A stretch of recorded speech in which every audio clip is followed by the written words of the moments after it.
A pleasant good morning to everyone, and welcome to another edition of the Coles Brown Show, right here on the Black College Sports Network. Yours truly, Coles Brown.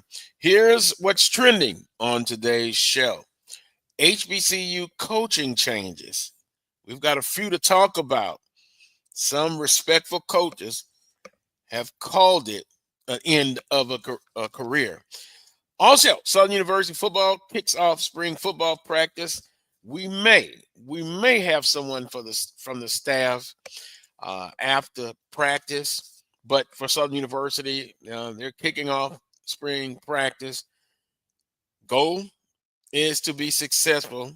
No injuries in the spring, as Coach Graves told us last week, and looking forward to the 2025 football season. Southern University kicks that football season off in the SWAC MEAC Challenge against North Carolina Central. So that should be very interesting. And SWAC baseball is off and running. We'll give an update on the conference standings and our special guest in hour number 2, Coach Carlos James. Coach Carlos James, former head baseball coach at University of Arkansas Pine Bluff. He will join us. Now, an abbreviated panel. We'll introduce them. Of course, Charles Edmond won't join us today. Coach Pettaway should join us shortly, but we have A.D. Willa Brown. Willa, good afternoon. Good afternoon, Carlos. How's it going? Oh, it's going. It's going. Another weekend, another show. And what's trending? Very interesting. So, you will give us the sports administrative side of our conversation when we get Coach Pettaway in from a coach's perspective. But HBCU coaching changes. And Willa, we've had some interesting conversation during the week in our text messages. But I was going to start off with Coach Hughley, Alabama A&M, and when Coach Pettaway joins us back, he can give us some interesting perspective into that. But 3 years at Alabama A&M. Now he is no longer the basketball coach. And Willa, from an administrative standpoint, I've always been told you always be prepared. You always have that short list in your pocket or back pocket in case these things happen. But I guess, for me personally, it kind of caught me off guard. It really did. Well, 3 years was enough of a sample size, I think, to see, Mhm. what direction the program was heading in. And we don't know if it was the coach's decision to roll out or if he was nudged a little bit by the AD or what have you. But, his record would kind of indicate that it was going to be tough going.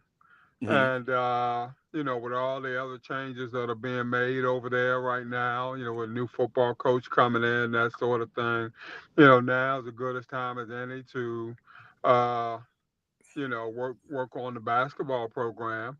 And I mean, you got a new women's coach, that sort of thing. And so I guess this is just a trifecta, if you will, and,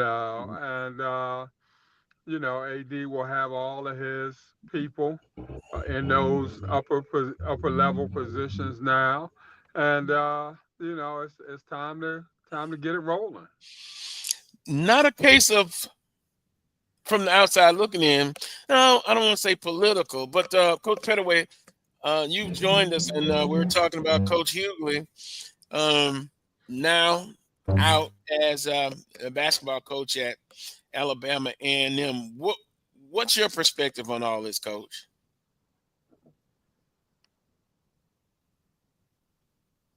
There we go. Coach, did you hear me?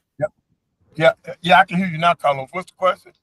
Um, um, Coach Hughley is out at Alabama A&M. Kind of getting your perspective. It caught me off guard, but you know. Well, he'd been there for 3 years, and the the alumni and the fans you had some people that were grumbling, and he had an opportunity to resign, and that's what he did. Coach Hughley, he does a lot of stuff on the international scene. In fact, remember I told you earlier he's going to be honored for his international work. So he's still going to be involved with basketball, and I think during the rest of his time at A&M, they're going to probably reassign him, and then they're going to do a national search and try to find a basketball coach. What do you think happened? I know his record wasn't what the fans like, but on the court, was there a disconnect or a problem? No, I don't think, I won't say there was a problem. They just didn't win enough for the administration and for the fans. I think it came down to winning. And then, there was going to be a lot of more pressure this year when you get Coach Thornton coming in there and the women's team is excelling the way they excel this year. I think that put added pressure on not only the administration, but, our fans' expectations ramped up because she was having such a successful season. Well, Coach Hughley is out. You said Coach Pettaway, a national search. You think there's a certain criteria they're going to be looking for? I'm sure winning, but is there something, a certain person or a certain criteria they're looking for in their search? Carlos, at this point, I'm not sure. I have not had an opportunity to talk with the AD or anyone in the administration up there about it, because it's been a very busy week for me. So I haven't had much time other than talking to Coach Hughley, that kind of thing. I have not talked to anybody in the administration, but I do know that they plan to hit the ground running because, with that portal, as of Monday, there are over 700 kids in that portal already, man, and it just started. And I mean, today the number's over 1,000. So they got to get on top of that because you don't want to lose that team and then also lose out on the chance of getting some of those other kids who are in the portal an opportunity to come to Alabama A&M. So I expect them. To move quickly and go ahead and get somebody in there. Well, AD's Brian is not afraid of going the D2 route if necessary. He showed that, with the football hire, and so looks like he would be willing to quote unquote go outside the box, so to speak. But I would agree with Coach Pettaway. He got to nail it. I mean, and hopefully he's nailed football. But he has nailed it with women's basketball, and he's got to nail it. Well, Coach Pettaway, I joke with you, but sometimes the truth is often told in a joke. Stay away from Baton Rouge.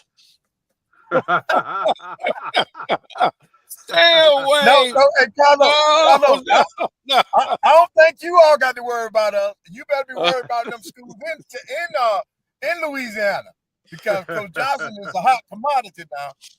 And speaking of hot commodity, Carlos, y'all better go ahead and do like Norfolk State. You better lock him in. You better extend that contract. Now, I'm talking about at least giving him the years now. Well, we'll keep Will out of this conversation. But I say lock him in. Yep. Do it quickly. And if I have anything to do with it, which I'm from the outside looking in, I'm a member of the street committee. Lock it up. And it's interesting. Go ahead, Coach. Carlos, I promise you, man. If you got a good coach, I think you should lock him up, because just like they look at our players, they're looking at our coaching staff too. Now, even at Norfolk State, you take Coach Vickers. Now, he got a dream job. He's in the SEC now. That man paid his dues. He was a walk-on basketball player at Norfolk State on the men's side. Then he got into coaching on the men's side. Then switched over and became the interim coach for the women. Guided them for the next 10 years, and now he gets to coach in the SEC. You can't. And I Man, you can't make remember that up. I remember when he was on the men's staff, Coach Right. Pettaway, and they had to beg him to take that women's job. Oh, but He look did at not. that. That was not something that he really wanted to do. They pretty much had to beg him to take that women's job, and once he took it, he ran with it, and the rest is history, as they good, good morning to everybody in the Yep. chat room. Brian Fulmer said stay away from Tallahassee. But here's a guy, Dr. Bryant. Yeah, don't entertain Baton Rouge, but Tallahassee is a good place to go. say. But Tallahassee is a good city, huh? Yeah. Well, what happened? Did he sign his contract, Coach Greery, or he hasn't? At FAMU, maybe Brian can tell us. Willis says, Carlos, there's no such thing as locking a coach up. If they want to leave, you can't stop them. Now, Carlos, Of course, but still. right. But see, Carlos, when you say locking up, I'm saying show the coach that you appreciate the job that they've done. Mm-hmm. Yeah, he's absolutely correct. You're not going to prevent a coach from leaving if he wants to leave, but at least while that coach is there, you're giving him that respect and showing them that you appreciate the job that he or she has already done. That's all that is when you do an extension. That's all that is when you make sure that contract has bonuses and stuff, incentives in it, Wheeler. Long as they got incentives in that contract. And I can get with that. I can get with that, Coach Pettaway. I can get with that. But if I got to give you $500,000 to keep you, God bless you. I'm gonna have to let you roll and try to find that next lightning in a bottle if I can. But because of the situation that a lot of our schools are in, especially with our non-revenue sports, that sort of thing, to spend that kind of money on one person and in one area, to me, that would mean I would have to shortchange somebody on the other side, and that's not something that I would really take pleasure in trying to do. But I'm gonna show you that I love you now. No doubt about that. And but I mean, I applaud Coach Jones. He was able to get that out of Norfolk State. God bless him. Get it while you can, because we know how fragile these jobs are, and how fickle our people become very quickly, and how quickly that whole thing can do a 360 or 180, whatever you want it to be. And we know what happens in a lot of these situations. Right. Now, Carlos, one of the things that I think in this day and age, with the way athletics is going now with the NIL and these different institutions have to coming up with ways to come up with NIL money, I think the same thing is going to happen when it comes to coming up with salaries. You got to have creative financing to help not only for NILs, but I think to make sure that your coaches are kept up to speed. And see, Wheeler, I'm like this. A coach in basketball is just as worthy as a coach in football. I'm gonna speak up for the basketball coaches now. We on the same grind. Our season is longer. Our recruiting calendar is about the same because we all gonna go year round. But in terms of days on the road, in basketball, you're out there more than football. I just think when an institution shows love and appreciation to a basketball coach, I really like that, even on the high school level, because in most places the football coaches are kept they're on a higher pedestal than some of these basketball coaches. I think the playing field needs to be level. I think you need to even that out in some cases now, not all cases. I think they should look at that. Creative financing, to me, is going to be the big key to coming up with NIL, because if we don't come up with NIL money for these kids, you're going to see this portal double more than it is now. It's going to double because kids are chasing the bag now. And if you want to be a part of a winning program, you want to maintain those athletes, you got to come up with NIL. And that's where the alumni has to get involved. 90% of those kids, Coach Pettaway, won't get a dime. 95% of those kids won't get a dime. So they chasing that bag, and you just stated at 700 out there now. It'll probably be 1,000 before Tuesday or Wednesday is over with. And 95% of those kids won't get a dime. And a lot of them just chasing pipe dreams. And some of them better hope that their former schools will take them back, because in a lot of instances that may be the only option that they may have available.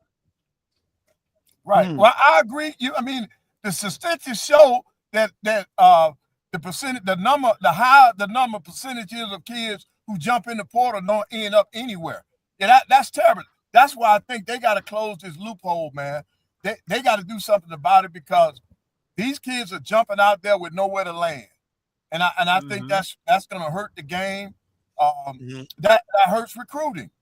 But everybody goes after. See, our problem is they take your best players off of your team. That's the big issue. You lose kids that you've developed or that have come into your program and gotten you to where you are. You only get them for 1 year because they chasing the bag. So that's why I'm saying on our level, we do need to come up with some NIL. Some NIL is better than none at all.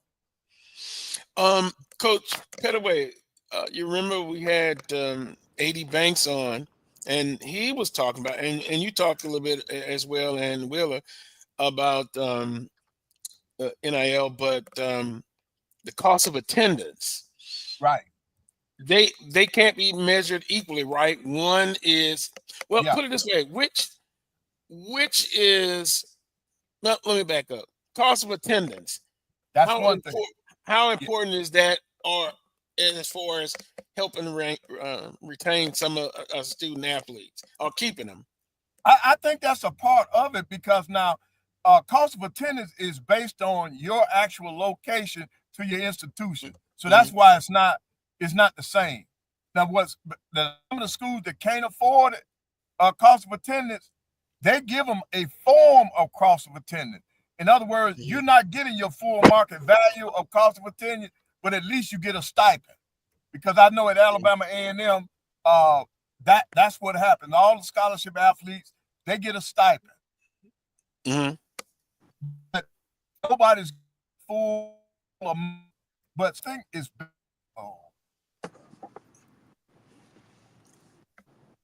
yeah, you're still there, Coach Pettaway. Yeah. I see you and I hear you. Okay. Yeah. I'm finished. Okay, but I see Dr. Cavill weighed in NIL in association with cost of attendance. It's just tough. And then in our other text group, we're talking about now with put it this way, the person that's in charge in the White House, and with the reduction or elimination of the education department, all of this could not end well, cannot end well. And as far as, so you're in a capitalistic society, a coach is going to try to get as much as he can. The student athletes now are trying to get as much as they can. So you're at a point now, you're kind of at the crossroads as far as, college athletics. And, I just wonder what will happen eventually. It's going to be interesting to see how it all plays itself out, but something has to be done. Wiser minds than the one I have, are going to have to come up with some kind of solution for this. Because this solution right now is just not going to get it. Right. And, you got them right now. They're paying the football and basketball. But, the kids in baseball, they work just as hard. The ladies in volleyball, they work just as hard. The track kids work just as hard. So my mantra has always been, if you can't pay them all, don't pay none of them. I mean, it's just, you got to find a way to even this thing across the board, because all these kids work hard, and I'm a footballer, so naturally, I would love to see football get paid, but I know the other kids out there work just as hard as I do, in terms of trying to perfect their craft, and they deserve to get their beak wet also. Right. And now, Willa, for the first time this fall, we're going to see how creative some of these athletic directors are for these Power 4 schools. Because remember now, this is when that $22 million must be dispersed amongst these athletes. So this fall, we will get a sample size of what some of these programs intend to do, how they plan on breaking down that $22 million. And I'm more interested in the schools that play football. How are they going to carve up that pie? Now the schools that are, and I think somebody talked about this weekend, the schools that don't have football, man, them athletes they're gonna have a big payday. They will have a big payday. The schools that the Power 5 or Power 4 schools that do not play football, man, they're gonna have a big payday. Everybody's searching for the bag. The athletic departments, back in the 90s and 2000, that was one thing. Now it's more of a business model. As Dr. Cavill says, you can't stay stagnant. We kind of mentioned cost of attendance in conjunction with NIL. As of last week, I know some basketball players, student athletes, they've already joined the portal. Now, I know some specifically at Alcorn because Coach Bussey has left. But then there are others who are coming off championships. Right. And they're looking. And you remember Coach Graves, and I believe Charles Edmond brought up the point last week. When we had Coach Johnson on, a present-day coach has to recruit his student athletes every year. Year round. So that's where we're at right now. And then, of course, there's always pressure to win. Correct? Yes. Not 2-3 year contracts, 4-year contracts. You get them, but after 2 or 3 years, if it's not deemed successful as the barometer has been set, then they're out of there. Right. So, boy, it's a lot of things going on in college athletics. We haven't talked to, but after this time out, we're going to get into Alabama State. A legend has resigned. Another one at Prairie View A&M. And then, of course, kind of mentioned Coach Vickers. And then, Coach, somebody's coming back to HBCU landscape, to Tennessee State. I want to remind all the viewers to press the like button, and whether you're watching on YouTube, X, or Facebook, wherever you're watching, and subscribe to the YouTube channel.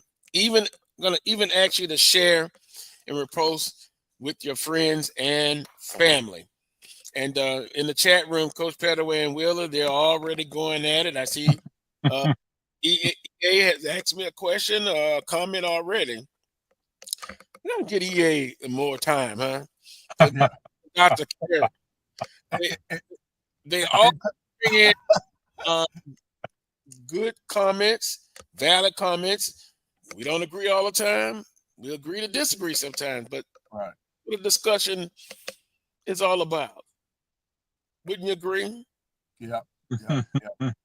And then, Carlos, I want to apologize to you and your listeners too, because when I agreed to be on today, I failed to remember that I'm supposed to be in another city this morning. So that's why I'm traveling. I got one of the most expensive Ubers in the country, man. So you all pray for me. I got a very expensive Uber driver, but I'm getting to the next city. Yeah. And now it's in Alabama, right? Yeah, it's in Alabama, but it's just in another city to go see the grandkids play. And then the Uber driver just gave me a side eye, Carlos. I don't know why my wife for 43 years would even try to do me like that.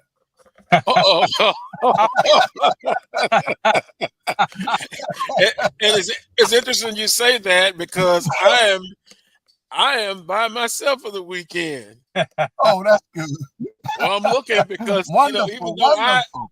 but eyes are still watching. Well, I'm gonna get the Hail Mary. On that note, we'll take our first time out, and also a belated birthday, but I wished her a happy birthday. Our producer extraordinaire, Melanie. So we appreciate Mel. her. Happy birthday, Mel. Yep. Oh yeah, I saw her age about quite a few years ago, but anyway, live and let live. Welcome to the club. Welcome to the club. We'll take a time out. You're watching the Carlos Brown Show right here on the Black College Sports Network. We shall return. Let's face it, shopping for insurance can be time-consuming. That's why when it comes to your auto, home, and life insurance needs, make things simple and trust the experts at Allstate. They will help you get the coverage that fits your needs while helping you bundle your life, home, and auto policies. Bundling saves you money, sure, but it also saves you time, so you can enjoy the things that matter most even more. Contact me, Tammy Haynes, your local agent, for a free personalized insurance quote. Allstate, are you in good hands? There's a shot to right. It could be. Right field. Grand slam. What a shot. That's how you get hot, young fella. Thank you, guys, for what you do for HBCU athletics. This is a fantastic avenue for all of us. This is our ESPN, so we love what you guys do, and all you guys at BCSN. We really appreciate what it is that you guys do for us. Are you hungry for authentic Caribbean food? Like jerk chicken, oxtail, red snapper, shrimp, tofu, and rasta pasta? Well, find your way over to Mango's Caribbean Restaurant, 180 Auburn Avenue, right next to Royal Peacock in downtown Atlanta. Them belly full, but we hungry. Mango's Caribbean Restaurant, open daily from 11 a.m. to 10 p.m. And on Friday and Saturday, we're open till 4 a.m. Come to Mango's and put some spice in your life. So we've got a good thing going.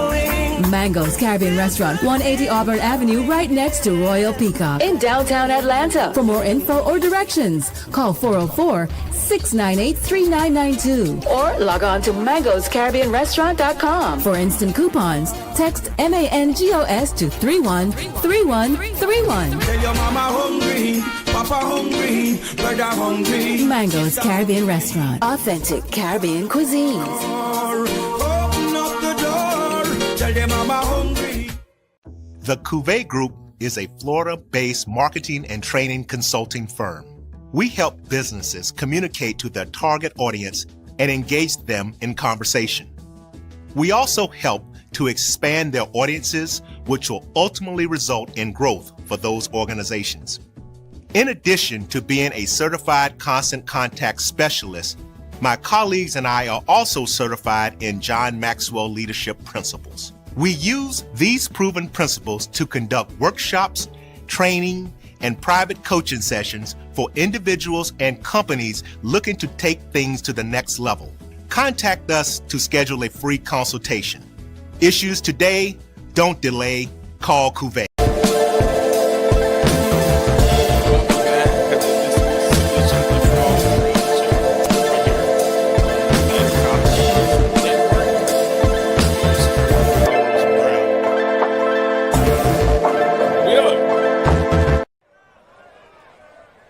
Unmute your mic, sir.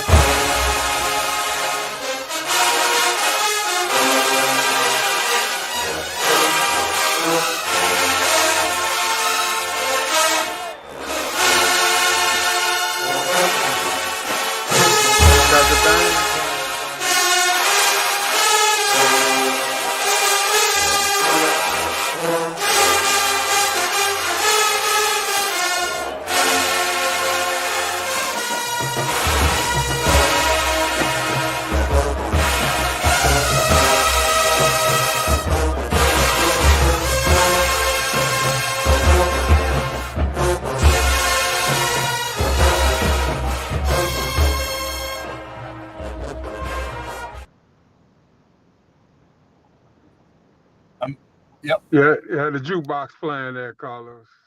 Oh yeah. Jukebox. Hey, Jukebox was doing it up too. Yeah. Well, will it look like Carlos is off for right now? Or he's coming back. There he is. Go ahead, boss man. I don't know. It's something strange that happened. I don't know. But Hey, Carlos, she's not there, but she's still controlling things. Apparently so. Maybe she didn't like that last comment, huh? It's just a reminder. Reminder. Yes, indeed. Good morning. Welcome back to this week's edition of the Carlos Brown Show right here on the Black College Sports Network. Good morning, good afternoon to everybody in the chat room. We're all back. A lesson could be learned with all of this, right? Yep. See what Michael Reed just said? Yeah, we need to be looking at Uber as a sponsor. Yep. Yeah. Frida Jackson at Alabama State retires. They put the official release out. Coach Pettaway, the state of Alabama, twice now with coaching change in the basketball realm. But Frida saw Coach Jackson plenty of times.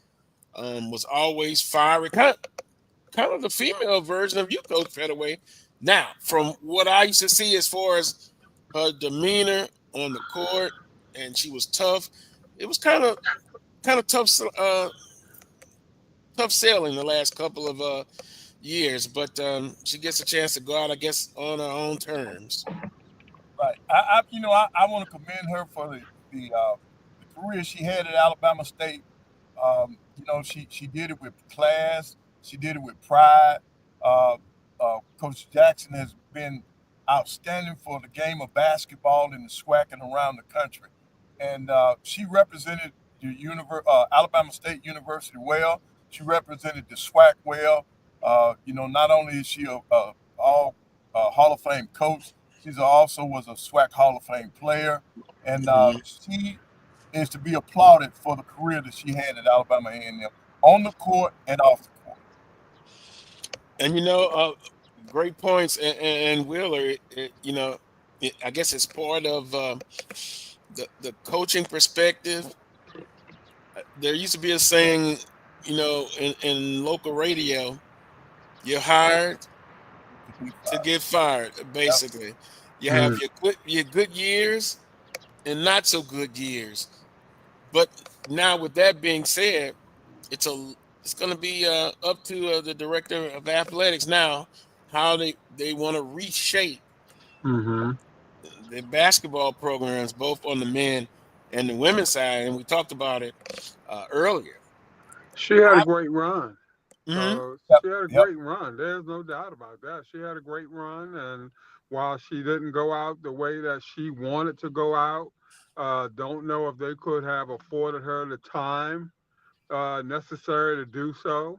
She had a couple down years there. And,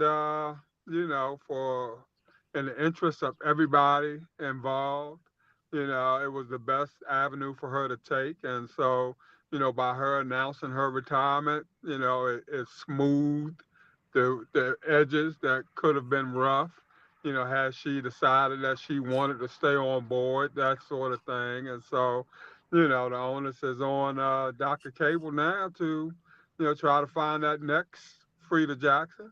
And, let's go on and move the program forward. Right. And that's a great situation to be in, too, now. You got to think about it now. Alabama State, their athletic budget is probably, I would say, in the top 4 in the conference. They got a nice facility in order to play in and recruit to. So that's Alabama State is just like Alabama A&M. It's a gold mine when it comes to athletics and the basketball program. And, I've been thinking over the last, I guess, year or so. Have you ever seen a time, and maybe I'm wrong. If you disagree, tell me. It seems to be, and I guess it's always been pressure, but it seems like the pressure has been turned up a couple of degrees, as far as now you have to win. And I know you guys kid me about a 2-year contract, but and that I guess that was understandable. But the 5 years of a contract that you had, 5 years, you don't have that now. You really don't. So have you? I guess my question is: have you ever seen it? It's so pressurized in coaching and in athletic administration. Right. Now, Wheeler, I think a lot of it has to do with social media. See, back in the day, we didn't have all this. All you had, like in Huntsville, we had 2 newspapers and the 4 TV stations. That was it. That was it. Outside of your market, you really didn't have to worry about much. But now, man, you're a click away from being on the other side of the country. So I think with that has brought more eyeballs to different situations. I think that's where the added pressure has come from, Carlos. I think the social media aspect has created more pressure for coaches on all levels. Even high school coaches got more pressure now. You're seeing people pull the trigger in high school now, whereas coaches used to be in a high school for 40 years. You don't see that anymore. Oh yeah, those days are gone. Right. You don't see that anymore. So it's not just on the collegiate level. I think it's on all levels, and I think social media has a lot to do with that.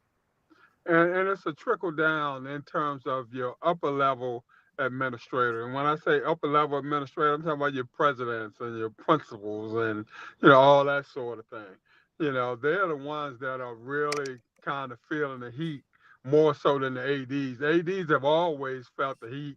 It's nothing for us. We kind of have let it roll off our backs and try to keep things moving, that sort of thing and stuff. But I think the heat coming from up top, from above them now, for whatever reason, it has magnified 2 and 3-fold. And that is what's driving these ADs to make these moves, and the pressure to feel that they got to get it right the first time, that sort of thing, or they're not going to have a whole lot of chances to get it right, things of that nature. So, it's a social media, as Coach Pettaway put it, definitely, no doubt about that. But the effects of that social media as it pertains to your presidents and your upper level folk, has gotten greater. They're listening to it a lot more than the ADs are listening to it, or, the coaches listening to it, that sort of thing. And with that being said, some would say you just got to win. You just got to win. But there is the have and have nots as far as resources. Even if you look within the conference, there are some institutions need more help than others. I think, and we can't discount that, Carlos. Right. We can't discount that by no means. And that's something that I guess I get criticized for in some circles. But I just feel that if your resources are like that, if you putting it out there like that, then there's a certain expectation that goes along with that increase in resources. If you've got the best of the best and the best of everything, and brand new building, brand new locker rooms, your budget is carrying it like that sort of thing, then your expectation in my eyes are going to be higher than somebody who doesn't have those kind of things. Their expectations should be lower. But in a lot of people's eyes, they're being held to the same standard as your top folk. And that's not fair. Right. Now, Carlos, as a coach, see, I respect and I agree with what Wheeler just said. If I got everything, if I got the facilities, if I got the recruiting budget, if I got the staff, Carlos, it's nothing expected but championships or being in the mix. But if I don't have that, don't be so quick to pull the trigger. I think any coach can agree with what Wheeler just said. No, the problem is not just the AD has to understand that, the president and the alumni. And see, this is what, when you come to the alumni, if they want their programs to do better, they have to do better. In other words, nobody else is going to take care of your house. You got to take care of your own house. So come up with the funds necessary for your programs to be successful. Because it's not just happening in the HBCU. You just had St. Francis basketball team to make the big dance. Yep. You know, as a whole, they go into Division III. Now, Will, I'm gonna say this: if they can keep that same money and go into Division III, I think they'll be a heck of a program. If they're gonna keep the same money. But they're not gonna keep the same money, Coach Pettaway, because that's why they're going down. Right. Let me ask you this: will they still get their units, even though they haven't dropped down? They will get the one for this year, for this past year. Yeah. They'll still get that. Okay. But they won't get anything in the forward. future. Yeah. So Carlos, it's not just us. It's not just us. You're talking about there's a couple programs in the MEAC talking about dropping to Division II. You know, that's gonna happen, man. That's gonna happen. And if this revenue sharing does not pick up for the SWAC and the MEAC, I think we're gonna end up having to look at something else, another model. I'm not saying drop to Division II, but I think we're gonna have to look at another model. And thus, you've seen the conversation come up again about, quote unquote, why don't MEAC and the SWAC merge? The Super HBCU Conference. You get all of that conversation coming up again. But it still goes back to resources. It is literally the haves and the have-nots. In the state of Louisiana, I think you've heard of this university, UNO. At one time, they were under LSU system. Then they were under the same system that's over Grambling, ULL, ULM, and all those institutions. Now, they've cut their athletic budget and department. Wow. They've cut it down, and now they're talking about going back under the LSU system. And at one time, they were talking about adding football. So they're struggling. So we just hope that our institutions, some of those in the conference that need help, I know we have to help ourselves, but we also got to try to help our other brethren some kind of way. It's just tough. I understand that. And you're expected to win. Now, I thought Willow was throwing a little nice shot there, directed at Baton Rouge, because he often says in our group text messages, wow, they've got the biggest budget. So, Willow, you're not implying that they should be winning commissioner cups, although the last time I looked, they were second. They should be in the hunt. They should be in the hunt every year, Carlos. I ain't saying you got to win it every year, but you got to be in the discussion. If I'm putting the dollars out there like that, yeah. And that's a reasonable expectation. I ain't saying you got to win it every year, but you got to be in that, I like to say that upper third. You got to be there on a yearly basis. How about one or two? You got to be in the discussion on a yearly basis. Oh, boy. Sylvester Williams says, let's be honest, there are a couple of SWAC MEAC teams that need to move down. That's just being honest. EA, there we go. EA has another brilliant comment. Okay, no more sugarcoating. 4 to 5 HBCUs need to break away and go for self, or a unit to get a G5 conference. Now, the party is over. Now that's what. Now I agree with him on that. I do think that's why I say I think there needs to be a change. When you talk about the SWAC and the MEAC joining each other, only the top programs, and then you got to figure out what criteria that is to be a top program. We have to. Budget's got to be number one. I mean, ain't no doubt about that. You got to be able to afford it. Willie, Willie, you've been on both ends. Is the SWAC and MEAC, when it comes to budgets, are they similar? the upper in the upper echelon, yeah. You know, you got You don't have to call names. well, A&T's not in the MEAC anymore. But you know, your upper level schools in the MEAC, the budgets are pretty much close to where your upper level schools in the SWAC are. You know, so you would probably have maybe 7 or 8 schools total. You know, you probably take your top 4 from the SWAC, and you probably wouldn't take any more than maybe your top 3. And the way the MEAC is formulated right now, you know, to have your quote unquote super HBCU conference. You know, but then, you know, you got to talk about travel and all those sorts of things, Right. especially as it pertains to your non-revenue sports. And wouldn't but wouldn't in the MEAC blueprint, isn't the cost of living and the way of doing business is much more expensive than, say, geographically Right. in the South in the Southeast? Yeah, you would say so. You know, when you talk about Howard and, you know, Morgan and, you know, Delaware State, those schools that are primarily in the northern section, you know, you would say yes, you know, overall. But I mean, a dollar still a dollar, Carlos.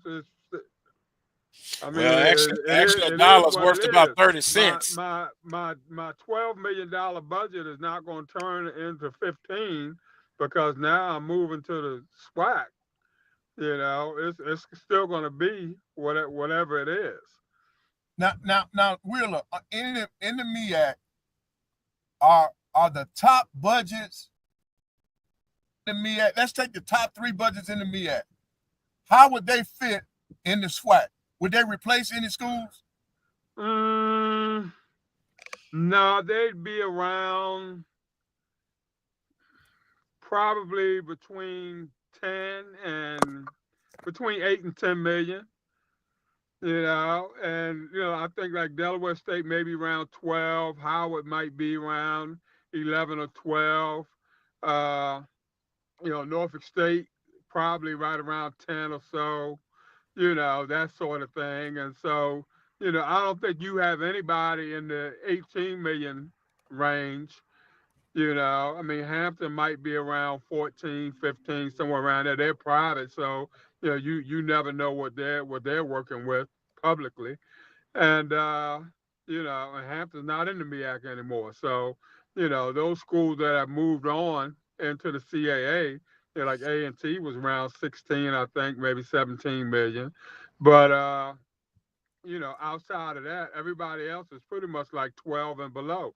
Plus, you know, they got two non-football playing schools in there in Maryland Eastern Shore and Coppin State, whose budgets are right around Valley's budget. Oh wow! Now, but Wheeler, except for they don't have football. So right.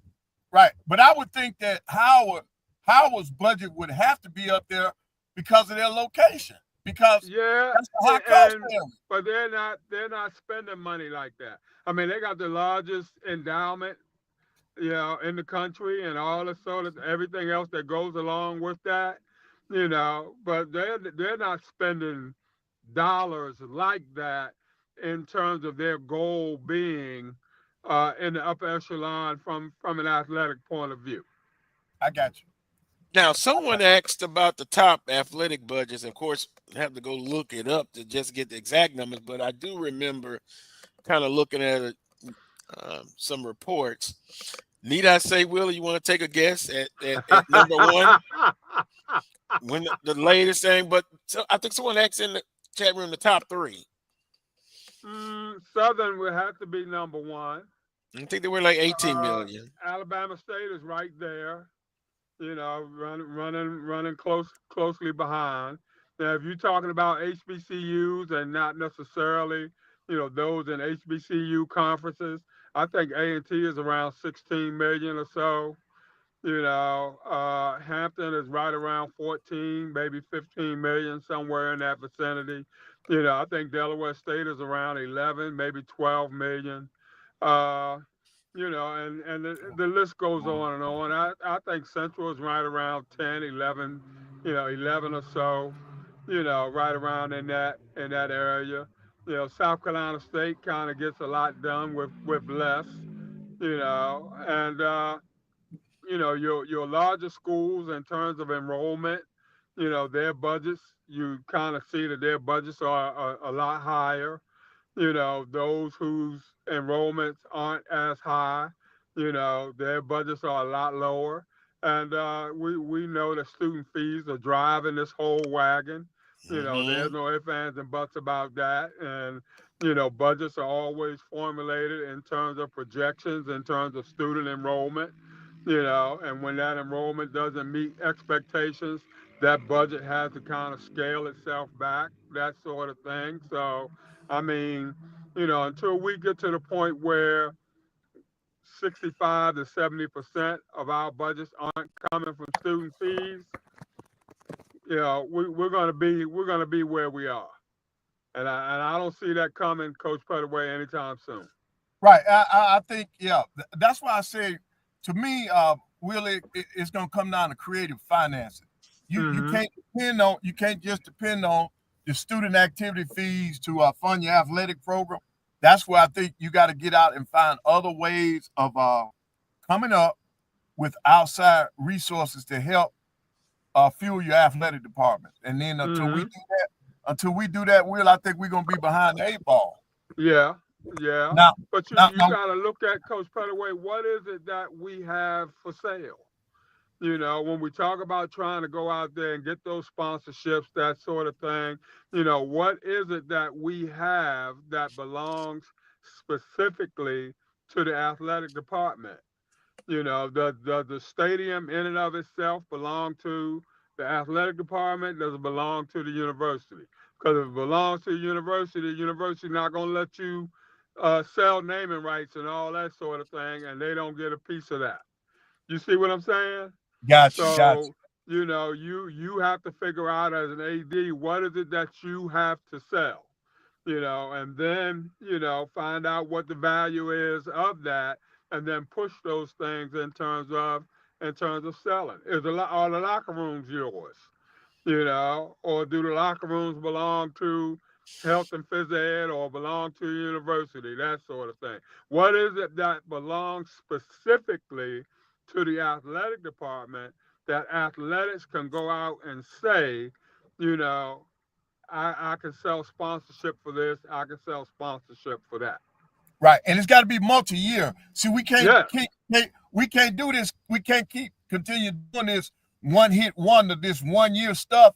It's got to be multiple years in order for your program to be sustainable. You got to have that money coming in every year.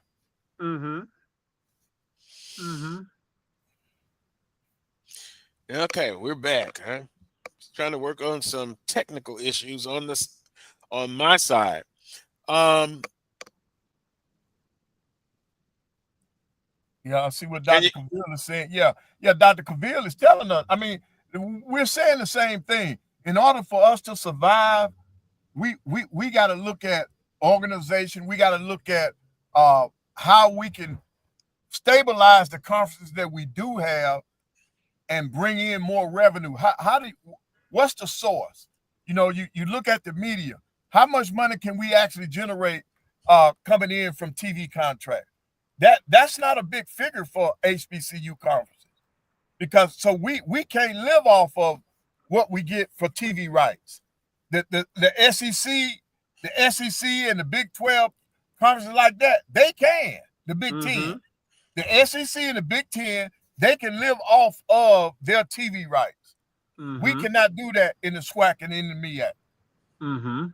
So that's why there's got to be other streams, other ways to come up with that funding, and it's got to be something, like I say, it's got to be multiple years. Yeah, I saw. I was looking. Dr. Cavill had a good point. Maybe you just addressed it, but yeah, it's different ways of trying to add revenue, TV contracts. It's going to be interesting to see how we can keep things going. I think they got enough good people with the brain power within our blueprint that can, if they decide to go to, a super conference or join together, I think it can be good. Let's do that. Even if we don't join together, I think we need a collaboration of where we know we're going to play each other in certain situations to help our gates, man.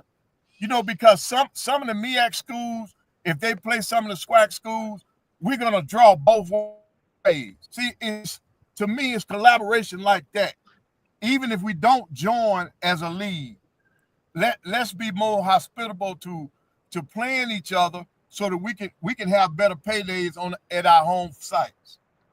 But it's got to be reciprocal, as you. Yeah, that's what I'm saying. That's the main thing.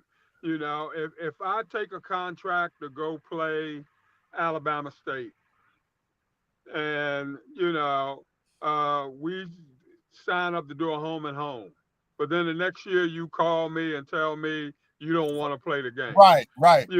See, that's what causes the bad blood, between the schools, and that's why a lot of times you don't have, reciprocation going on. Really, I know that firsthand. Yeah, I know that firsthand. Fam, you scalped me, Brian Fulford. You all scalped me. You all fooled me to come down there and play, and it's supposed to be home and home. And then when it came time for you all to come to Huntsville, they didn't want to come, and I never got my game. So yeah, I know what you're talking about, Will. I got it firsthand. So I couldn't get anybody else, so I'm getting Brian Fulford.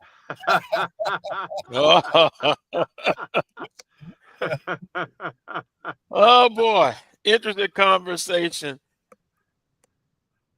We're gonna take another time out. When we come back, I'll make some checks on my end. Coming up, we're scheduled to have Coach Carlos James recently at University of Arkansas Pine Bluff, baseball coach. We'll talk some baseball. We also have to get to Southern University in their spring practice. It's the beginning. Not a whole lot to talk about as far as goals and what have you. But we'll give you the latest information on that. You're watching the Carlos Brown Show right here on the Black College Sports Network. We shall return. Since 2002, Empowerment Resources, Inc., a nonprofit organization, has empowered more than 1,500 youth and adults in Duval and surrounding counties through its programs Journey into Womanhood, Girls Mentoring, Life Skills for Teens, and Parenting Education Coaching. To get involved with programs, volunteer, or donate, visit www.empowermentresourcesinc.org. Follow us on social media, facebook.com/empowerment.resources and instagram.com/empowermentJAX.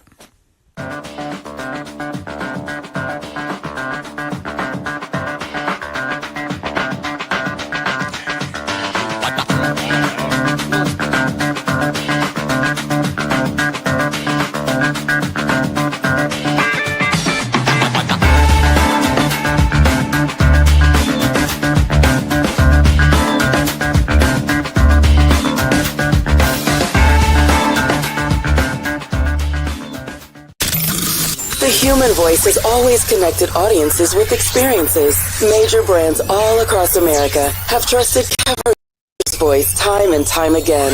Conversational, powerhouse, intelligent, and sincere. That's the voice you need for your creative marketing process. KEAVERSVOICE.com. Cover's Voice, Cover's Voice, CoversVoice.com. Always on, all the time. It's never too early to plant the seed, to share the tradition, and instill a sense of pride in your HBCU with your little ones. HBCU Pride and Joy Children's Boutique helps you share your school spirit with a wide selection of adorable kids apparel and accessories officially licensed from your favorite HBCU. Visit hbcupridejoy.com and follow us on all social media at HBCU Pride Joy on Facebook and Twitter. When it comes to professional learning, teachers deserve better. From the leader in online learning, Stride brings you the Stride Professional Development Center, an on-demand library of mobile-friendly courses that gives teachers choice and flexibility, allowing them to learn anytime and anywhere. Our dynamic courses provide bite-sized learning and help educators advance their knowledge while also gaining professional development hours. It's time you take charge of your learning. Visit us today to get started.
All righty. Well, Wheeler, look like Carlos having a little difficulty. Now, I think he was talking about still trying to figure out the best way to fund these athletic programs. It's not gonna be a quick fix either way you go, Wheeler. It's got to be the university as a whole has to look at what's best for the school. In other words, I saw where Grambling is going to hire an outside firm to do an assessment of the athletic program and what the university needs to help their athletic program. I think I like that approach. I don't know about if the money that they're spending on that firm, is it going to be worth it, Willie, is what I'm asking. And I would say no. We did the same thing back when I was at Jackson State.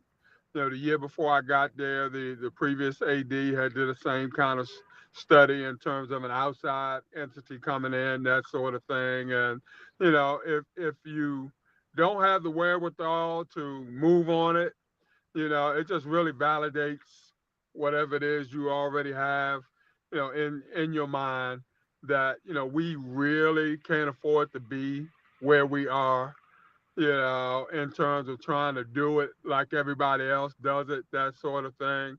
The playing field has been tilted for so long, Coach Pettaway. I don't know that that's going to change. More importantly, I don't know what we can do to kind of help make it change. You just talked about the media rights and the media contracts, that sort of thing. On our best day, we're not going to be able to compare with the money that the Power 4 and Power 5 and Power 3 conferences are getting. We have difficulty trying to match up with those schools that are on our level.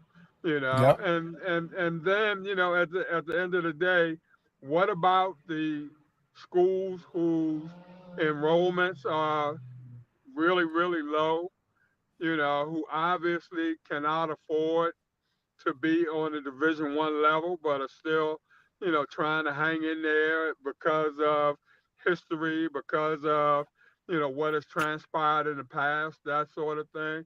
At what point in time do we, quote unquote, let them go? Is it in anybody's heart to tell somebody, look, you guys just can't get it done on this level. It's probably going to be better if you all drop down to D2 or what have.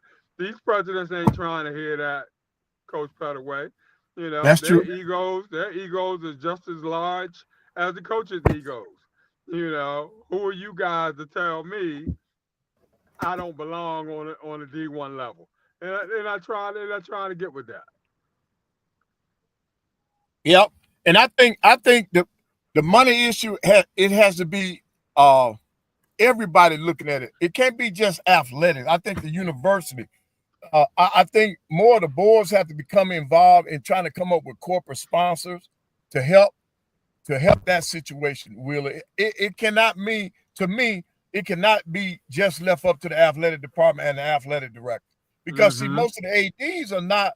They don't have that fundraising aspect. The university is paying people to do fundraising, so they should be more familiar with what's going on than that athletic director. And I think that's what has to come into play sometime. I agree 100%. I agree. And then if you're basing your athletic program on attendance at your university, enrollment, you're gonna fight a losing battle, man, because enrollments fluctuate. You know, they go up and down, and so that means if you're counting on those funds, that's the same thing that's gonna happen to your athletic budget. It's gonna be going up and down. We don't need budgets going down. We need budgets increasing because of the landscape that's out there right now in terms of athletics. The NIL, the cost of attendance, all these things have increased over the years since they've allowed this. And if we're gonna continue to have competitive programs, we got to find a way, man. We got to find a way to come up with those funds. You're right, and you would think, you know, with NIL on the horizon, that sort of thing, it should theoretically drive a lot of schools that shouldn't be D1 down to D2. But, you know, if they go, they're going to go kicking and screaming. You know, they're not going to go pretty much voluntarily, you know. But at the end of the day, how many of our schools are going to be able to, you know, help in terms of NIL money, even with this lawsuit that's being rectified, that sort of thing? At the end of the day, come next year, how many of our schools are going to be kicking in the pot in terms of paying players, that sort of thing? And until that happens, Coach Pettaway, you're going to find a lot of our best kids going into the portal every year. They're going to use us, you know, as a prove themselves year, that sort of thing, and then they're going to kick it on out there and find out what's going on. Yep, and then you know that the portal, the portal was one thing, and before we can even figure out how best to use the portal and handle the portal, then you drop in the NIL on top of that, and man, that just has made it extremely difficult. Today's climate in athletics, man, has totally changed, and it's going to take a while before they can really figure this thing out. It's not going to be an overnight solution, but the one thing that we do have in common that we got to do for the HBCUs, ours has and always will be lack of funds. We got to figure out how to increase that pot. I mean, but you know, we depend on everybody to help us, you know. But like you just said, the day of the fish fry and, you know, the barbecue sale and all that sort of thing, those days are in the past. You know, car washes and all that sort of thing, those things are in the past. And we got to get, like you said, we got to get more creative in terms of finding ways to, you know, help fund this thing. Right. Now, I think before Carlos left on the break, I think he was going to talk about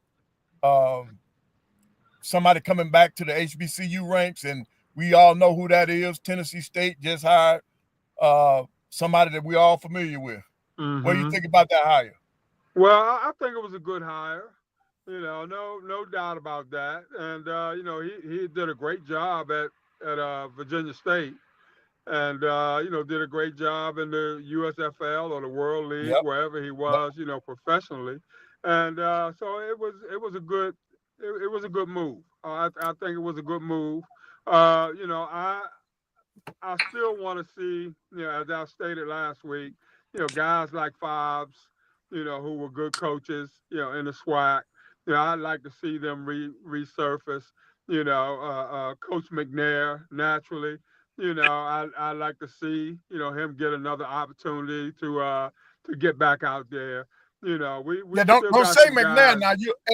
Hey, Wheeler, you did all right until you said McNair. Now them Southern people be all over you if you start talking about taking one of their coaches now. You got to be very careful about that, Wheeler. Well, I'm talking about people who are worthy now, and if anybody's worthy, it's him. And I'll tell you, if I was out there in the hiring world, he'd definitely be at the top of my short list. There's no doubt about that. So Coach Graves would have to look at trying to do without him. Because I would definitely pluck him from the tree. There's no doubt about that. There you go. Coach Pettaway. I won't mess with Coach Johnson though, Carlos, because he's still on the contract. hey, you better not. But if he wasn't on the contract now, or if I wasn't a member of the SWAC, if I'm like Tulane right now, it don't matter to me that he's under contract. He the best thing smoking. I got to throw the hook out there. I got to cast the line. Yep, see what you catch. There you go. Yep.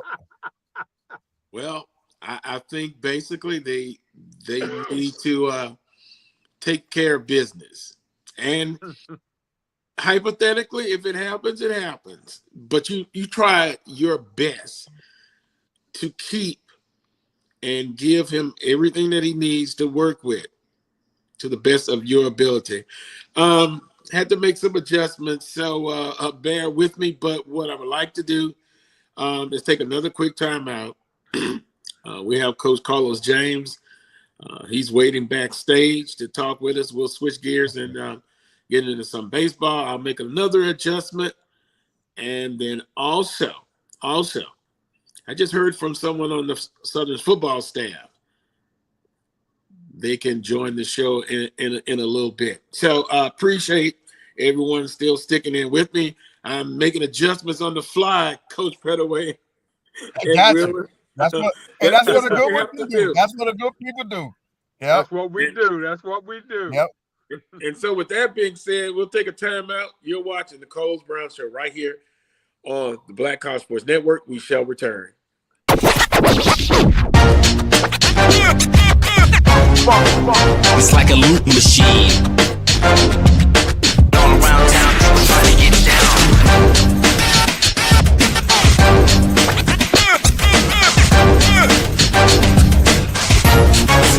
It's like a loot machine.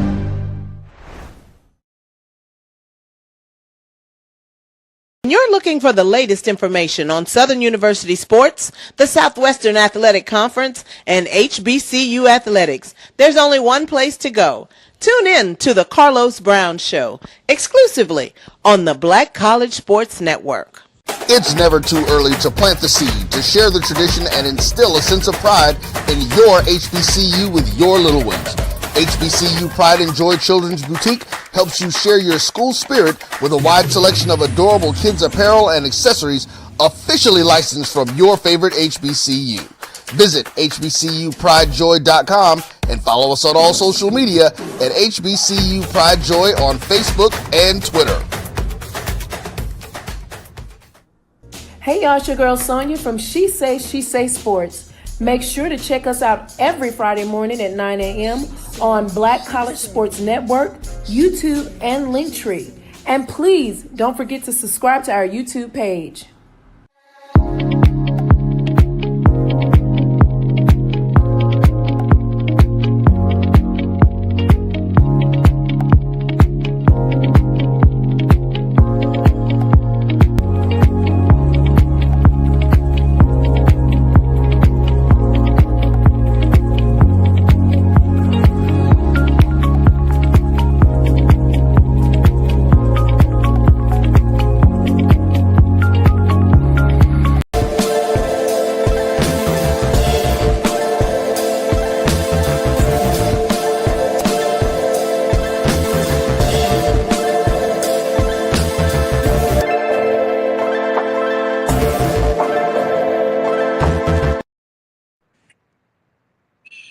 Welcome back to this week's edition of the Coles Brown Show right here on the Black College Sports Network. Now we'll be joined by Coach Carlos James, recently at the University of Arkansas Pine Bluff as head baseball coach. Glad to be able to join us here on today's show. Good afternoon, Coach James. Hey, how you doing, man? How y'all doing? Yeah, doing fine, Coach. Good. Well, I'm trying to make it through. I had to make some adjustments. I had a computer crash, apparently, or something of that effect. But now we're doing the view of the iPhone. Coach, once again, glad to have you on the show. Kind of get your perspective. Well, first of all, how you doing as far as after baseball? I'm doing all right. Actually, it was kind of hard for a while, but I've settled in, and just like all coaches do, we learn how to make adjustments. But the one thing it gives you is those things that we all coaches also miss is like being around your family, being around your kids, being in their lives, kind of doing some of the things that you want to do outside of what people think you are. Everybody think a coach is just a coach and that's all he does, but we have other interests as well. So, I have made good strides in that area of finding things that Carlos likes to do and being there for my kids, man, because I got two young kids that's 14, twin boy and twin girl. So, and they're athletic. So it's giving me time at the right time to be with them to kind of usher them into high school. Well, I got a question, Coach. Is there more baseball coaching in the future for you? Yes, it definitely is, but it has to be at the right spot. As the other coaches been on here, I mean, you understand how hard it is to kind of accomplish some of the things that we do at HBCUs with the lack of funding. I was kind of over here in their last segment there. So it's got to be a situation where, somebody cares as much about baseball as I do, because it started that way at Pine Bluff, but then, through administration change and, all these other things that happens at HBCUs, it just wasn't held in that regard in relations to the rest of my peers in the SWAC. So it was time to let it go and move on. And then hopefully, maybe after this year or next year, something comes about. But if not, then I'm perfectly happy doing what I'm doing now. Nothing. Well, Coach is still a young guy, so I think the future is there for you as far as being a head baseball coach again. If we can, Coach, let's talk about the conference as far as SWAC baseball. You still know a lot about the conference. You know the coaches. You know the programs. They have now gone to no divisions, basically no East and no West. Mm-hmm. Does that affect the coaches at all with how they still prepare the baseball programs and the baseball teams? I think so. I mean, it has to affect them. Now you got more air travel.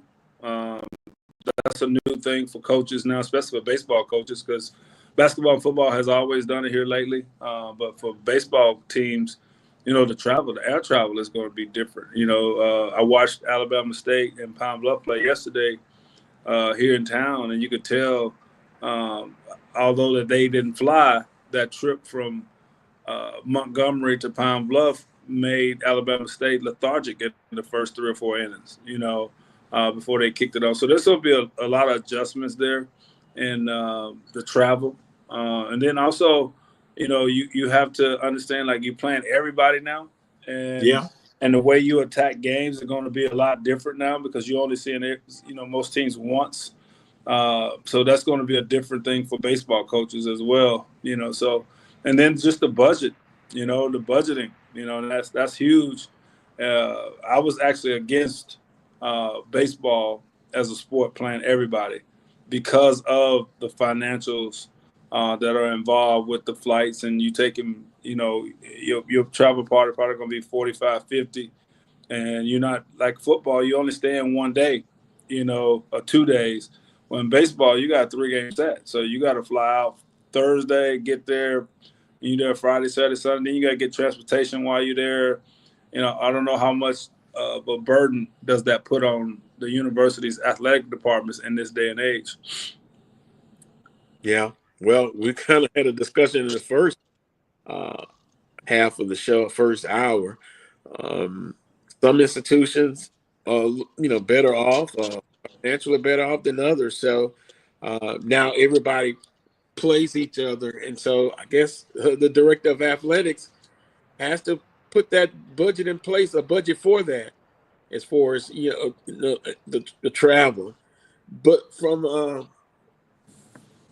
competitive standpoint, is it not good? Because, like, I never saw Mississippi Valley State come into Southern to play, when it was in divisional. Now, you'll get to see them eventually. Mm-hmm. So the coaches vote, do you remember it had to, they did approve it? Yeah, I mean, the coaches, we approved it as a whole, but in the same sense, it still has to go to the ADs and the chancellors for it to fully pass. Right. So obviously at that level, they may have some more insight than I did for as the travel and all that is concerned. But just me personally, I just didn't think it would be feasible at this time. Maybe down the road, yes, because you just added, a couple of new schools, and that made the footprint a lot bigger.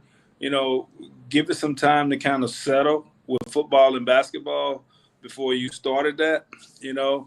I would say if it was me doing it, it would probably be two or three more years away, to see kind of where we are. And as far as being competitive, I don't think it makes the league any more competitive. It just allows you to play teams that you normally don't play during the season because, your top 8 schools is going to be your top 8 schools, whether it's football, basketball, baseball, track, or kickball, And then you've got those other 4 schools that are similar with Alabama A&M is kind of making a move toward the top now, but you have the other programs that are pretty much similar in budgets and the way they do things. So your top school is going to be your top schools, man. I understand. We're visiting with Coach Carlos James here on the Carlos Brown Show. I kind of was looking at some of the scores from yesterday. Mm-hmm. Our Southern Jaguars here, they dropped a tough decision to Bethune-Cookman 12-11. I only got a chance to see just a little bit of that game. But FAMU, of course, Bethune-Cookman, top 2 in the standings so far. You got to look at those teams. To your point, the teams that have normally been good, they're still good in spite of now not having a divisional play, Coach James. Yeah. Yeah. I got a question for Coach James. Hey, Coach James, is pitching the difference between what we do in the SWAC and MEAC to what the other conferences do? Is that the big difference? Absolutely. It all comes down to pitching. If you can have, most people carry 16 to 17 pitchers on their rosters. In the SWAC, it's probably about 20, 22. But you got to have 13 real guys. Like, every time they go out there, you got to know that guy's going to perform. And the SWAC, unfortunately, we don't have that. Now, you may have it every now and then with like what Alabama State did, Bethune, FAMU. You may have, you may run through, even at Pine Bluff at one time in 2015, we had a complete staff, and you saw the results. I mean, we were beating Power 5 schools and, handling everybody that we could mid-major as well. But it does start with pitching. You're absolutely correct. So that means that if you were coaching now and you had the NIL money, that's where your NIL money would go towards those pitchers, to get pitchers in there, get arms in there? Absolutely. And then you use the scholarship money on the regular position players. But yeah, you would definitely go out to pitching with that NIL money if you had it. Yeah, because see, I sort of equate that to basketball. I would use if it was basketball and I had the NIL money, Carlos, I would use that on my centers. Right. I would use that on the big guys. I would take care of the inside and then work my way out. Yep. So in baseball, it'd be with the pitchers. Okay, coach. Yeah. And I would take that same approach if I was a football coach. I would start my offense and defensive line because you could find receivers and running backs and quarterbacks off a tree everywhere. But that offense and defensive line is where the game's won. So, yeah, you would have to pick and choose at the HBCU level where you want to use your NIL money. Yeah. Coach James Jeremiah says, ask Coach James why the SWAC has so many walks by pitchers every game. Some teams are averaging 8 walks per game. You know, I could answer that. Go ahead. It's bad pitching. I mean, you just don't have the money to go out and get the pitching that you need. You know, and then now pitching has become so specialized that if you're a school that don't have like TrackMan or things that they can look up and see how fast that ball rotates and all this stuff like Rapsodo, and those guys are not coming because, you know, you got the bigger schools and the mid-major schools building these, quote, pitching labs, and they give them instant feedback. And the kids nowadays, they have to see it because that's how they've been brought up. They have to see it to be able to interact with it, whereas all of us that's on here, your coach just told you what to do and you did it, you know. But they have to see those numbers. So if they come in on a recruiting visit and they're not seeing that you have the technology to be able to, quote, help them get better, then they're not coming. So consequently, with most schools in the SWAC, I'm talking about the top ones, after you get past day 1 and day 2 starter, then, you know, it's kind of free for all after that. So, Coach, you talked about NIL, you know, helping to get pitchers. So, with that being said, pitching has always been, you know, we talked about quality versus quantity. You make it through the tournament play, you kind of see that. The scores kind of were elevated after, you know, game 1 or so. What is, besides NIL, what is the fix for? Well, I kind of see it a little bit different. I do honor the fact that I think kids should get paid with NIL and all that. But if you're looking at the SWAC as a whole, in its totality, I think it may need to not really worry about NIL right now. Just like in baseball, it went from 11.7 to next year, it's going to be 34 scholarships. You know, so I think you have to start there first as a league and go, hey, let's fully fund our teams scholarship-wise. We may be a conference that don't offer NIL, but however, we offer full scholarships. You know, so at that point, yeah, you're going to get some kids that's going to come in and leave, but at least everybody as a total conference will be on the same playing field. Because you know as well as I do, with this NIL, it's going to be some schools in this conference that's going to be able to do that.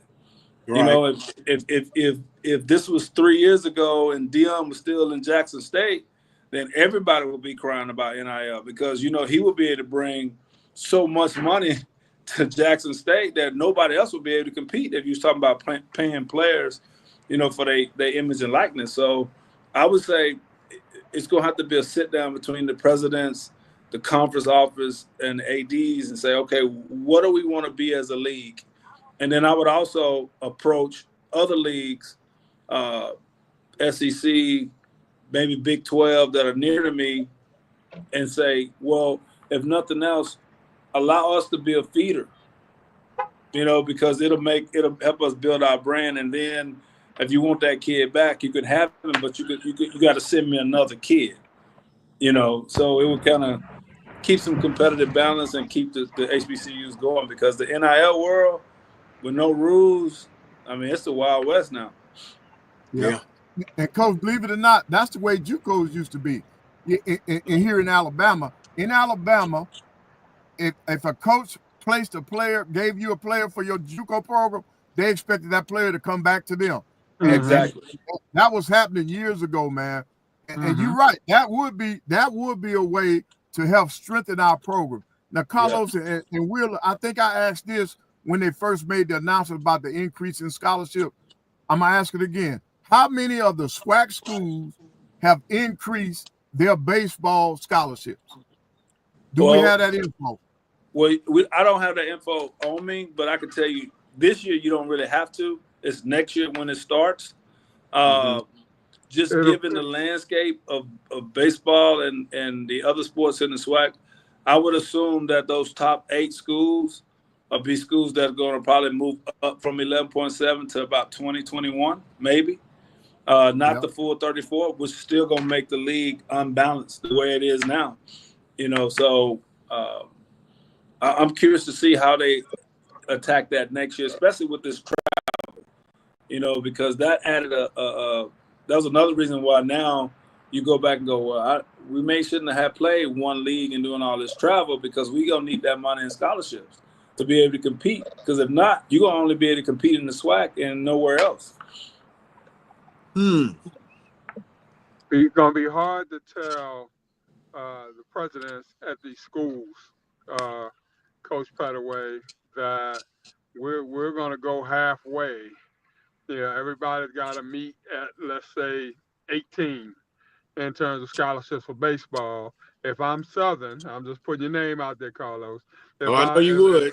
If I'm Southern and I can afford 30, why y'all can't let me go in and have 30? It ain't my fault that y'all can't get 30. All that sort of thing. So you're gonna hear it. There's no doubt about that. But I agree with Coach. The conference needs to come up with a set number that everybody can agree on, and push come to shove. If you got those schools that can't meet that number, then the conference got to step in and help subsidize some of that, and get everybody to the same number, get everybody to that level ground, so that everybody can be competitive, pretty much on the same level. And that's what I was talking about, I think, last week, in terms of the conference helping to subsidize some of these other schools that don't have the finances necessary to be up there where everybody else is. Let's set the bar a little bit more halfway, a little bit more evenly, to where now all the other schools can step in and pretty much meet that level, and we can see where everybody's at. Now, Will, let me tell you something. That goes back. Okay, I'm sorry. Go ahead. I'm sorry. No, I was just gonna say, what's a good number? Well, I would say this, if I can jump in right quick, to Coach's point, the so-called greatest conference right now in America, they revenue share. So that should tell you something right there. And that's the one thing that we in our conference don't ever want to talk about is revenue sharing, because I'm not giving you what I got. But to Coach's point, if you make it even across the board with how many scholarships you're going to give in each sport and distributing money throughout the conference to everybody, then now you have a better product as a whole, which is going to attract way more fans to give more. Because now if I'm at, I ain't going to use, it's hard for me to use a school now, but I'm going to just say Arkansas Pine Bluff because I was there. My fan base would get more enthused about giving if they knew they had a chance every year to compete. Good point. So. And Carlos, we see who coaching right. that. And we'll we see who coaching that. Who's our better coaches? Everybody's on the same plane. Right. Let's see who got it now and who doesn't have it. Yeah. Who's a good recruiter? Right. Who's a good developer of talent? You get to see all these things now in a little bit more clear light. So when it's time to hire and fire and whatever, we got a baseline now with which to work, and we can make better informed decisions. Yeah. Now, Wheeler, when I was on one of the committees for basketball with the NC2A, I was supposed to be the voice for the smaller schools, right? So they asked me what did I think it would take to create a better, a more level playing field and for the schools to improve. I said it has to be legislated. In other words, if you got to have specific requirements to be a member of Division I.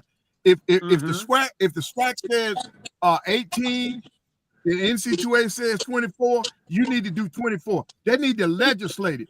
If you want to be a part of Division I, you gotta give out 24 scholarships in baseball. If you want to be a part of Division I, these are our minimum requirements that you have to do.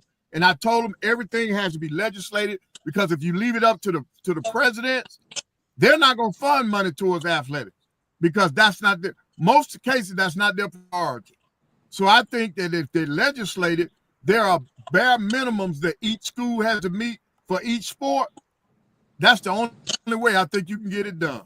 Well, Coach, to your point, the NCAA has left it up to the actual conferences to be able to meet these new scholarship requirements as a whole. And like you said, I think the conference, if we could actually sit down at a table and come up with a number for everybody, you know, like you said, a minimum. What the NCAA may offer 34, but the SWAC may say, well, we're going to do 20 across the board. And then that way we would be on the same playing field. But I just don't think we're ready to do that yet. Egos won't allow it, Coach. Yeah. Egos won't allow it. That's the words. We're not there yet. Yeah, that's why I think the minimum requirements have to come from NC2A. They have to be, the minimum requirements are there for you to participate on this level. Yeah, that's why I think it has to come. It has to be legislated. Yep. Well, we're talking SWAC baseball with Coach Carlos James.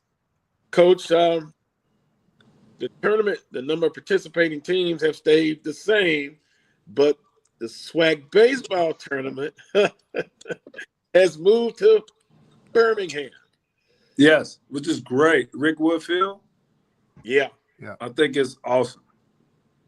Awesome. And I think it's going to be an interesting regular season, which is off to a good start for some. For some teams, they're fighting early, and some are kind of swimming early, but there's still a lot of baseball left to be played. But with that being said, I know over the years we've had some interesting conversations about how many teams should be in the tournament, where should it be played, and you know, I've always been in the minority. I always talked about the regular season, but hey, the conference decided it's tournament, one bid league. So with that being said, now that it's 8 teams and it's been 8 teams, do you see the SWAC baseball tournament expanding anytime soon, or is 8 enough? Is the best way to go? Well, I advocated when I was in the league as a chairman. I advocated for all teams to go to the SWAC tournament, just because it is a one big league and it is so top heavy in finances that your bottom schools, their kids can go a whole 4 years and never get to go to a conference tournament, which hurts their student athlete experience. Yep. You know, if they're at the bottom, 9 times out of 10, they're not going to jump up and win the tournament. But at least you give those student athletes at those schools that don't have as much revenue a chance to experience tournament play, experience that atmosphere, where now you got some schools that kids don't never get a chance to do that at all. And if we're talking about what's best for the student athletes, then I think you would have to look at expanding and going, hey, everybody comes in, even if you set up some kind of thing to where if you won the division out of everybody play everybody, then you get a bye, you know, and then you could even let those schools play each other in the first round. but it still gives that student athlete an experience that a lot of kids that you could probably go back over the last 12 years and say, it's probably groups of kids that never went to a SWAC tournament. But now, and the way you put it, it's almost convinced me, Coach James. All the teams should be in that. But I'm going to ask, because a lot of times we talk about the regular season, rewarding them for going from point A to point Z and they're the champions. Does it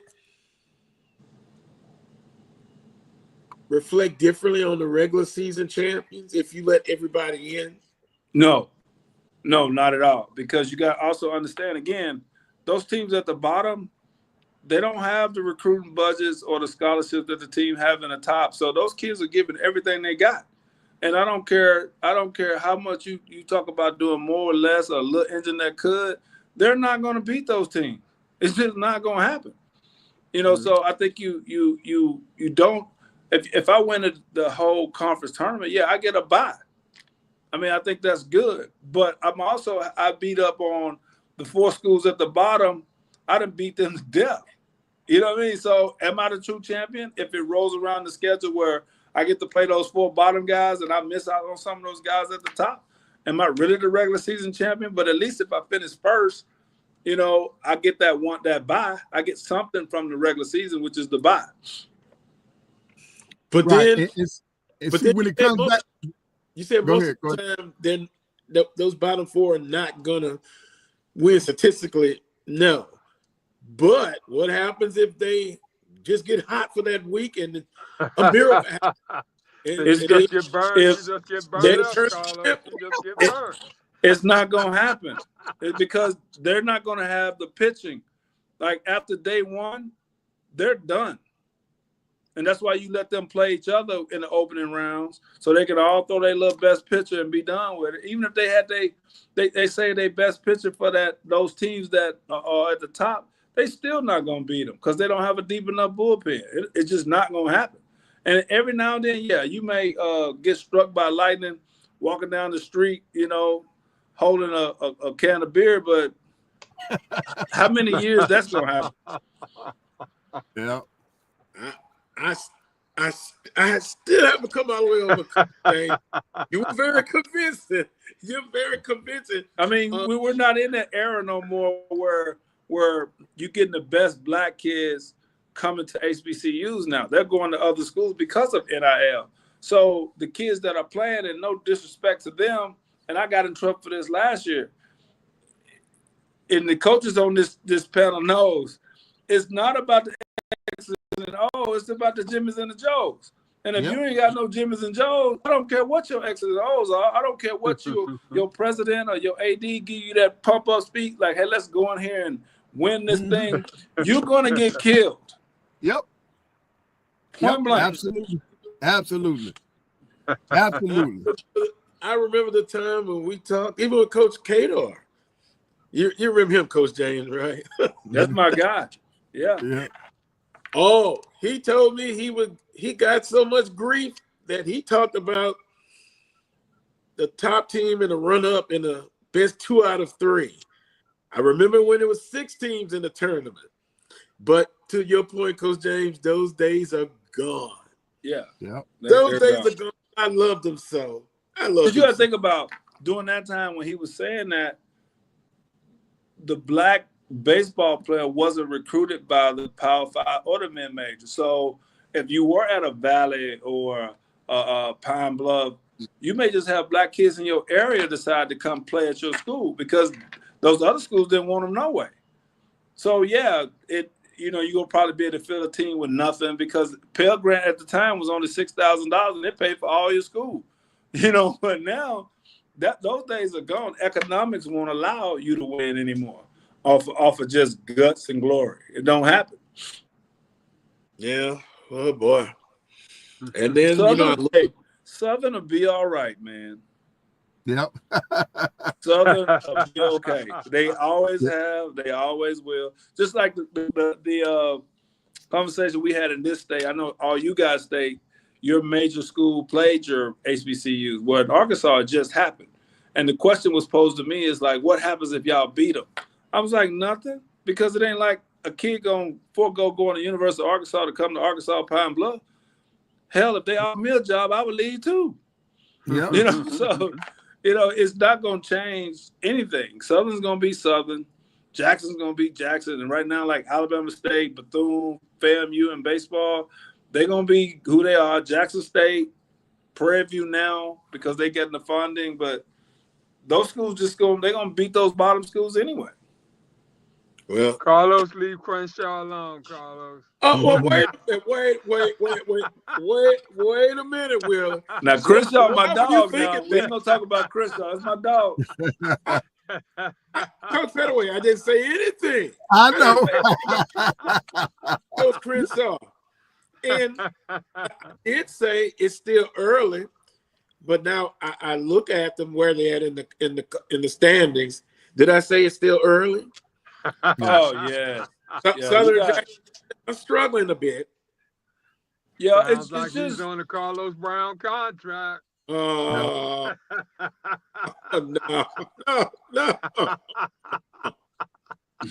Now, there are some members of the Jaguar Nation. They were angry at the administration for not finding a way to keep what's his name? Coach Kerry Jackson, who's now in Missouri.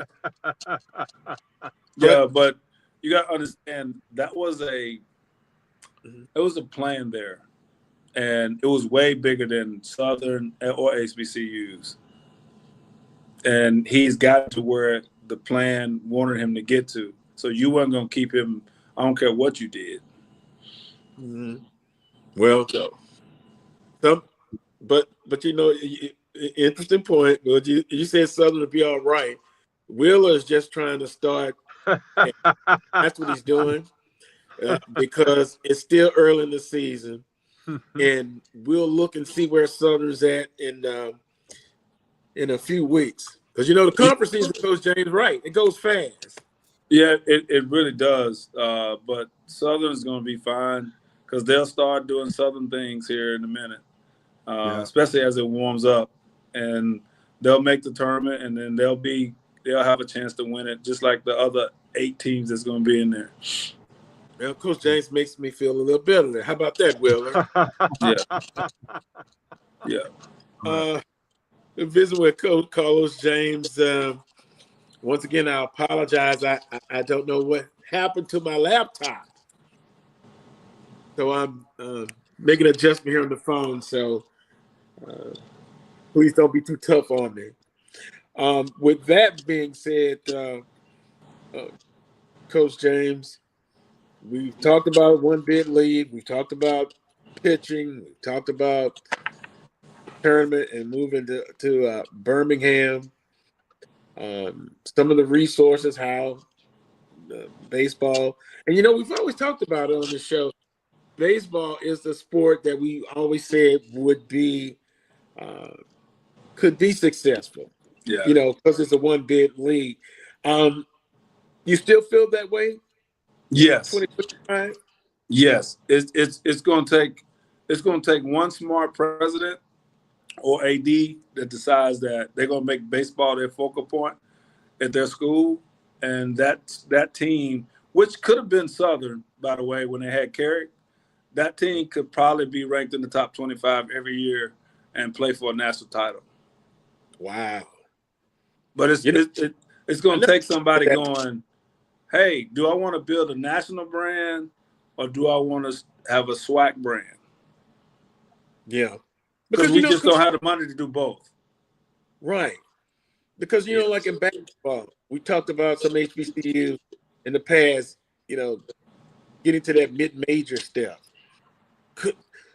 Could we stay mid-major in baseball, or that's a term that won't fit? No, you'd be wasting money. If you're going to go, you got to go all out. Go big. You go big or go home. I think the other sport that competes best is we always talk about is track. And then after that will be basketball. And then football will actually be last. Well, but as you know, And let me clear this up. You can't say nothing bad about football and bands and homecomings and classics and stuff like that. So our choice as HBCU people, what we say is that's more important than making a complete athletic department. Well, hey, Willa, you heard that? They rather go to a classic. They rather just play each other, go to Celebration Bowl and play against that 4-team MEAC league, and that's it. So Coach James is saying an athletic program, all of the sports have to do well. And see, like the Commissioner Cup, that's why Alabama State, they've been dominating in that department. Albeit now, last time I looked, Jackson State and Southern are neck and neck. So, point well taken. Baseball, a grand sport. Who's going to be the first administrator? It'll never happen. To step up. It'll never happen. And we never say never, but Coach James says it will never happen. Especially not going to happen right now, Carlos, with this NIL and all these other dollars and all the other nonsense that's out there right now. It's certainly not going to happen now. Everybody trying to keep up with the Joneses in terms of football and basketball. You know? And all this does is just push them further behind, which pushes everything else further behind. Exactly. So never. And then with the head chopper chopping the Department of Education, although has off on it, yay or nay, we don't know where we're going to end up. No, you don't. I actually think all that's good. That's good for HBCUs in the long run, because we get off under their thumb, because all they do is keep moving the mark. Whenever we just like when they threw in APR and all that, well, we had to meet that mark, and they put damn near all our schools on probation. And then now when we kind of get a grasp of APR, then they go with NIL and the transfer portal. And then when you do transfer portal, that means how can I keep my APR up when you got a transfer portal and my kids can leave? Like, they keep moving the mark. So them cutting out the Department of Education to the black schools, hell, they hadn't done nothing for us really anyway. And we were better off in the beginning because of it. But the one thing they won't do, if and I'm on my soapbox now, but they talk about DEI and all like that. What if the black athletes at the P5s or the P4s decided, all right, since it's DEI, I'm gonna go play at Southern Jackson Grambling or what? Because y'all don't want me here no way. Right. And see how it changes. Yep. Hey. See how it changes. That doggone needle moves so doggone fast it'll make your head change. Yeah, because where you think those corporate dollars gonna go to now? Yep. They're gonna go to the HBCUs because they got the best athletes. Nobody's gonna go watch that. And it's been happening ever since the days of in Rome when they had the gladiator battles. Right? It's all entertainment, and people pay for entertainment. They don't care where it is or what it is. They pay for entertainment. So if they want to keep this going to where they want to not give us money and ostracize black people, and the black kids go, well, I don't feel comfortable going to that white campus no matter how much money they give me. And then what you think the corporate dollar is going to go? Yep. It'll shake the world. Preach it, coach. Preach it, coach. So it'll shake the world. Yep. On that note, boy, I got 5 minutes left. You had. I had 5. Sorry about that. Sorry about that. No, Coach James. Not talking about you. I was just getting at Carlo because he looked at something old. No, you preaching it, Coach. You doing it. This is what they need to hear, man. Because they don't. Okay, my voice is old now, telling the same thing. You need the younger voice. They need to understand it, man. That's where we are in athletics right now. And you just gave us what we needed to hear. Yeah. We just have to look at things a lot differently now, and the people that really makes the decisions are the people that's going to have to kind of tune these alumni and all these other people out and go, what's best for the SWAC? How can we put something in place to make sure the SWAC's around when my grandkids are here or my great-grandkids are here, and not think about the now, what it used to be. It's what it's going to be. And I think if we can do that, I think we'll be able to survive. Yep. Amen, Coach. Amen. That's what was said on this show a lot of times. We won't be here 500 years from now, but we have to make sure our institutions are still here. We've always had to fight battles. That's not going to change. We're still going to have to fight battles, but we got to make sure that these institutions are here and viable. And guess what? I always tell my family, we only can count on ourselves now, because we've kind of seen what's happening, what's going on. Sports is not absent from the I would things say that's this. going on now. I would say this. Do you guys think if the conference was together on the same page, and if it was me being the president or AD, and we all on the same page, do you think I would let Deion Sanders leave for Colorado? Even if I was at Arkansas Pine Bluff or Southern or whatever, I would kick in enough money to be able to keep him there, because his presence elevates the whole conference. And now we got one Deion. Now we probably could have now have Michael Vick at one of the schools, like all those guys. And then now, because we said we'll help you pay him to stay because he brings more to us as a whole, to just y'all. But everybody looked at, well, I don't want Jackson State to be winning the championship every year. But if we was together, it wouldn't happen, because it would start to balance out after a while. And Coach, I could be objective on that. I'm gonna be in the minority on that one, Coach, because I think he came to leave. Maybe so. Maybe so. I'm just saying that. I think everything that happened was part of his plan in the beginning. I can see that. I can see that point. I was just saying, as a general, not with somebody coming, I'm gonna use this stepping stone to leave. But if you had a good black coach that was willing to stay, then yeah. But I get exactly what you guys are saying. And I understand exactly what you're saying. And my rant will go towards all the other good coaches that have come and gone. Yeah. Even before Deion Correct. decided to grace us with his presence. Correct. We could have done a better job of keeping our people in the beginning. All right. Could have done a better job of keeping our athletes and that sort of thing. All right, Carlos. I'll see you next week, Carlos. Yep. On that note, we got to end it here. Once again, I apologize. Hopefully I'll have my situation on my end, guys, corrected. Want to thank Coach Carlos James for coming on. We got to get you back on real soon.